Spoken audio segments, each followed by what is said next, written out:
week's chapter of Dragon Ball Super. Fans of Battle of Gods are going to get a big sense of deja vu, because this week, Goku finally gets to throw down with Beerus, the God of Destruction. That's right, my friends, this week's chapter of DBS is very similar to the movie Dragon Ball Z Battle of Gods, where Goku gets to have his monumental battle with Beerus on King Kai's planet. However, this week's chapter does have some noticeable differences, and it also features the introduction of two brand new characters. The new characters who are introduced this week seem to be another variation on the Gods of Destruction. We're introduced to another god who seems to look very similar to Beerus. The only difference is he's all jolly and chubby, and he's also joined by another attendant who looks like a female version of Whis. Now, about a month ago, there was some promotional material which was released for both the manga and the anime, and the name of this God of Destruction was revealed. His name is Champa.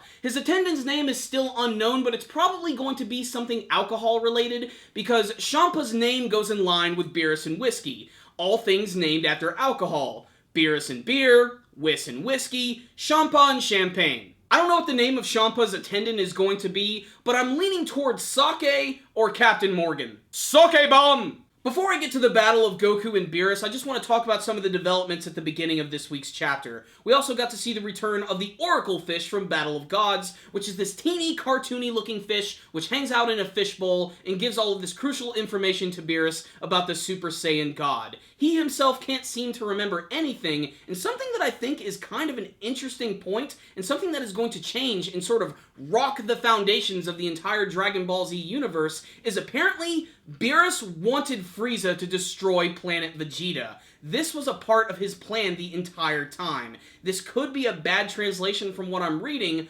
but that's what Beerus said in the chapter that I was reading, and it just got me thinking, what originally happened during these events? Did Beerus meet Frieza? Did Frieza meet Beerus? Did they have some sort of weird meeting together where Beerus said, look, I need you to destroy planet Vegeta, it's gonna be a problem down the line. Maybe Frieza thought, well, I don't really want to destroy these guys quite yet, they're workhorses for me, they destroy planets. But then he finally realized how powerful they were going to become, and he was forced to destroy the planet as Lord Beerus had originally commanded. I'm not really sure if that's the direction that it's going, but it is still pretty interesting. He also claims that he sent some weird dinosaur guy to destroy Earth. I don't know if that's going to come into play later on, but it sounds pretty freaking awesome. But right after that, we immediately go to Goku on King Kai's planet, who's training. He's happy to hang out with King Kai and Bubbles again. He's pulling weights around and basically just doing his standard training. That is until Beerus and Whis just suddenly arrive out of nowhere. King Kai is pissing his pants, but Goku is excited. He is ready to fight the most powerful being in the entire universe,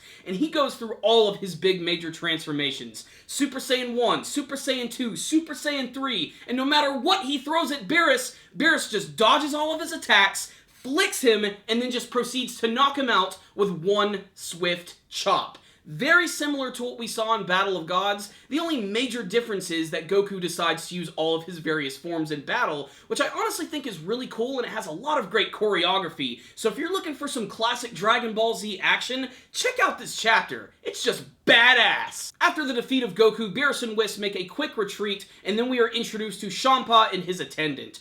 Champa seems to have some sort of previous relationship with Beerus, maybe their family, maybe all of these gods of destruction literally are just in a line of family and they all have to rule a certain dimension or galaxy. All I know is Champa and his attendant seem to have some sort of ulterior motive, but we don't quite know what it is yet. All I know is it's great that we've already been introduced to these characters because it's already sort of mixing up the whole story of Battle of Gods, because they never appeared in that movie whatsoever, so I really can't wait to see what they're going to do for this arc. So what's the rundown on this week's chapter of Dragon Ball Super? This was basically Battle of Gods 2.0, but it was good because they added a lot more action to it. I especially loved that they allowed Goku to fight in his Super Saiyan 1 and his Super Saiyan 2 forms, because in the movie he just goes right to Super Saiyan 3 and they start fighting. But this gave us an opportunity to see some extra choreography, which is just plain classic Dragon Ball. Other than the really cool action this week, I think the biggest shocking things for me is that bit at the very beginning where Beerus apparently wanted Frieza to destroy planet Vegeta, and of course the introduction of Champa and his assistant.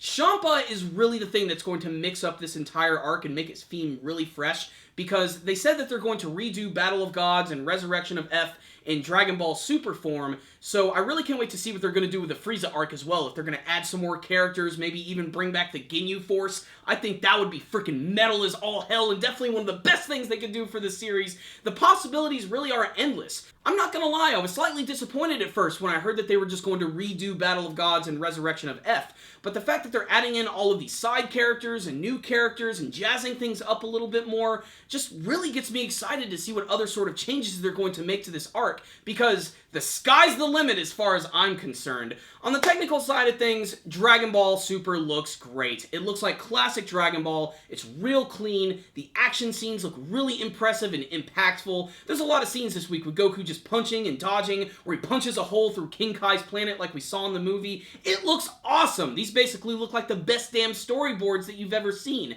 Everything looks really great, crisp, and clean in this manga series. It's action-packed, it's funny, and it's got some great characters. And if you consider yourself a fan of the Dragon Ball Z series, or Dragon Ball GT, anything from the series, you have got to check out this one. It is freaking awesome, and it'll get you pumped up for the next chapter and for the anime version of Dragon Ball Super, which seems to be a little different from the manga version. It almost seems as if the manga is like a companion piece to the anime series, although there are going to be events in the manga which are animated. I imagine we're going to get this battle reanimated, and of course when we're reintroduced to Champa and his attendant. Of course, the next episode of the anime also seems like it's going to introduce the Oracle Fish, so there are going to be some slight differences here, but still, this is really enjoyable. I really liked this chapter a lot. In many ways, it was kind of a retread, but they still added enough new elements to it, new characters, that I got really excited. So I'm going to give this chapter right here a 4 out of 5. Check it out, Dragon Ball fans! It was badass. So you heard my thoughts on this week's chapter. I liked it a lot, but then again, I'm a big Dragon Ball Z fan. But what about you guys?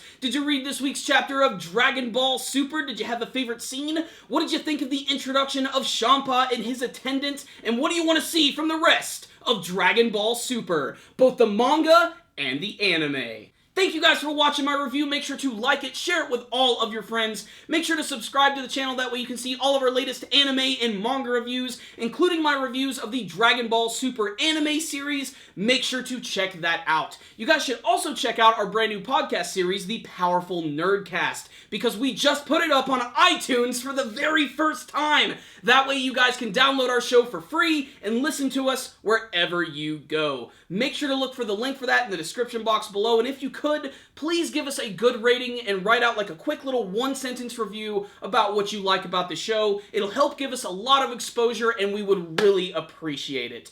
But, again, the best way to support our channel, as always, is to watch our videos and to share them with your friends. Thank you guys very much again for watching, and as always, stay dandy, baby!